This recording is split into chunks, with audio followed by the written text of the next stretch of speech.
من اهم الوصفات اللي لازما اول ما رمضان يحل عليا اروح املى الفريزر على طول بيه. ايوه، كيلو دقيق بملى الفريزر وبينفعني فطار وسحور. وعايزه اقول لكم بقى هو مش محتاج اي اكلات جنبه، شويه جبنه ولقمه عيش وحلو قوي كده.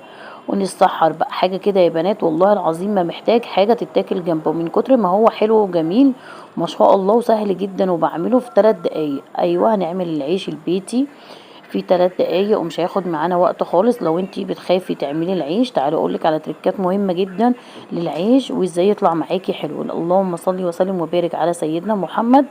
لايك وشير وسبسكرايب لقناتي انا فاتن، ويا ريت تفعلوا تشتركوا في القناه وفعلوا الجرس، وكمان تعملوا شير لاصحابكم واخواتكم. النهارده هنعمل العيش الفلاحي او العيش البيتي بطريقة سهلة جدا. عندي كوباية كبيرة من الحليب، والحليب ده دافي يا بنات. طيب انا عندي لبن رايب، ينفع لبن رايب، ينفع زبادي، ينفع مية من غير اي لبن خالص، بس انا بحبه كده يبقى فيه قيمة غذائية عشان الولاد. تمام، بعمل الحليب الدافية، حطيت عليها معلقة كبيرة من السكر وكيس خميرة. تمام كده، بس كده هنقلبهم كويس جدا جدا عشان نفعل الخميرة بتاعتنا بطريقة سهلة وبسرعة جدا سريعة، بطريقة سريعة عشان خاطر احنا في الشتاء وعايزة العيش يخمر معايا بسرعة. عايزين عندنا هنا نص كيلو من الدقيق، دخلته كويس جدا وحطيت عليه رشة ملح او ربع معلقة من الملح، قلبته كويس جدا وهنزل بيه اللبن بتاعي.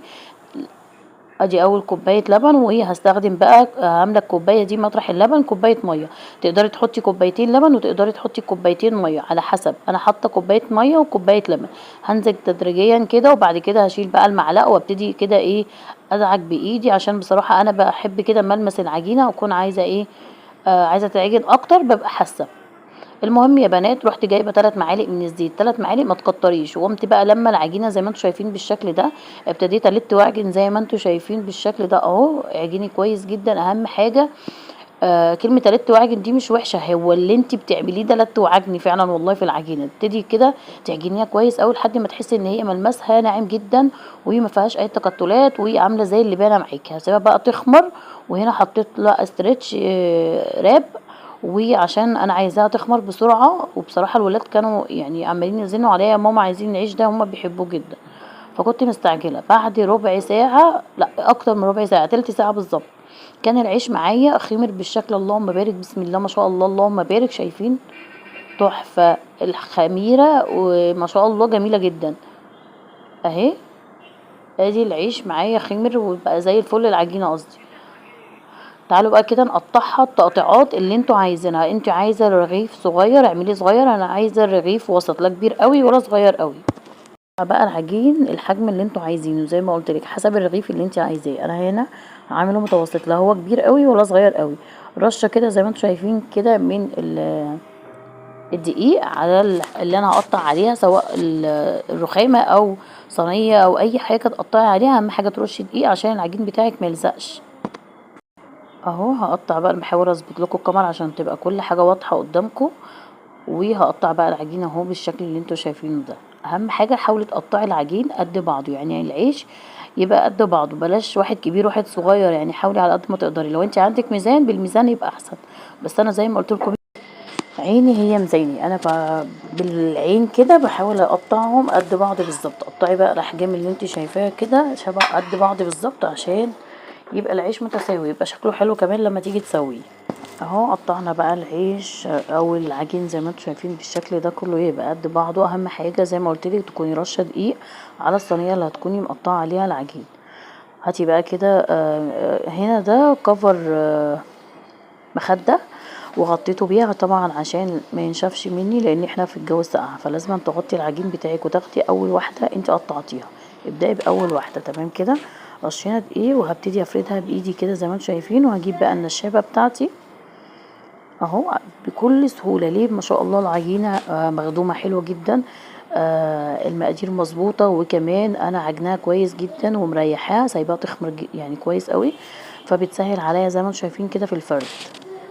خدت العيش بتاعي اهو زي ما انتم شايفين، بقلبه على الوش وعلى الظهر وابتدي افرده زي ما انتم شايفين بالشكل ده، واكون مرشه عليه دقيق كويس قوي، بس ما تكتريش الدقيق لان الدقيق بيخلي لون العيش يغمق، فما تكتريش دقيق، يعني حطي رشه بسيطه جدا بحيث ان العيش بس ما يلزقش معاكي على الرخامه. ويتعمل معاكي بكل سهوله. طبعا هنسيب العيش يرتاح اهو زي ما انتم شايفين، يعني انا بفرد كده واسيبه يخمر تاني لمده 10 دقايق او ربع ساعه. تمام، لازم العيش يخمر مرتين.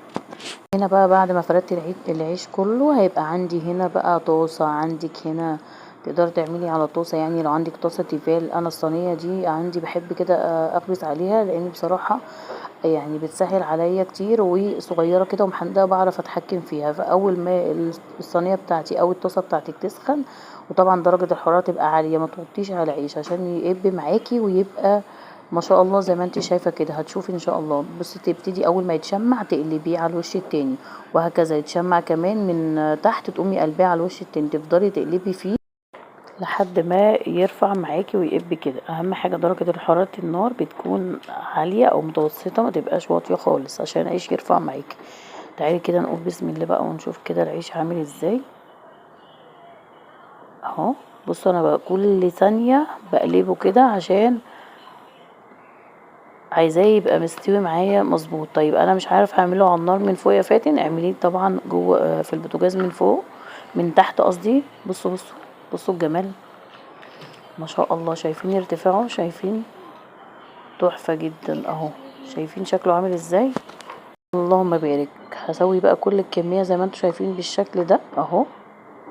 شايفين بقى الرغيف اهو بيقب معايا بكل سهولة ومش بياخد وقت خالص. ما قلتلك تقدري تعمليه من الفرن جوه الفرن نفسه، مش على البوتاجاز. بس على البوتاجاز اسهل بكتير. شايفين بقى سويت كل الكمية زي ما انتم شايفين بالشكل ده. طبعا انا غمقته شوية، فتحيه انت عن كده، لان انا عايزة اقول لكم ورا الكاميرا كواليس كتيرة جدا. ولادي بقى يلا يا ماما ريحة العيش حلوة، احنا جوعنا جوعتينا. من كتر ما بجد كانت ريحة البيت، يعني ريحة العيش قلب البيت. شايفين فتح معايا، بيتفتح معايا بكل سهولة ازاي. تعالوا اوريكم بقى كده واحد بسم الله ما شاء الله اللهم بارك. شايفين؟ تقدري بقى تعمليه جنب السحور، جنب الفطار كده، حاجة كده اللهم بارك. بسحور مش عايز غير حتة جبنة وتقعدي بقى تسحري، لان طعم العيش حلو جدا. عايزه اقول لكم بجد لما بتخبزوه باللبن الرايب او اللبن العادي بيديله طعم حلو قوي قوي بجد جميل. اهم حاجه تسوي العيش صح. يا رب النهارده الفيديو بتاعي يعجبكم، فيديو بسيط وسهل ولازم تجربوه ولو في نص كيلو دقيق. شايفين الكميه اللي انا عملتها دي من نص كيلو دقيق؟ ايوه شايفه بقى الرغيف دلوقتي بنجيبه يعني من بره بقد ايه. زي كده اعملي نص كيلو دقيق وما شاء الله. بصوا يعني ما شاء الله 17 رغيف عملت من النص كيلو دقيق. لو عملتيه اكبر شويه هيبقى مثلا 15 او حاجه. يعني شايفين بقى سندوتشات يمشي للمدارس، يمشي للسحور وللفطار. والله العظيم بجد انت لو عملتيها هتأدمني، وسهل جدا وهتقدري بجد تعمليه وهيطلع معاكي احسن مني كمان.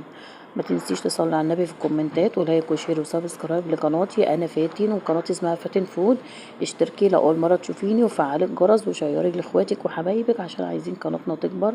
وكل سنه وانتم طيبين وفي الف صحه وخير، ويا رب كده كل اللي بقدمه لكم يبقى في ميزان حسناتي، تكونوا لو بتستفيدوا مني بحاجه بسيطه جدا. بحبكم يا احلى اخوات في الدنيا. اقول لكم بقى باي باي، اشوفكم في فيديو جديد ان شاء الله. ما تنسوش تشيروا قناتي عشان المامس تستفيد.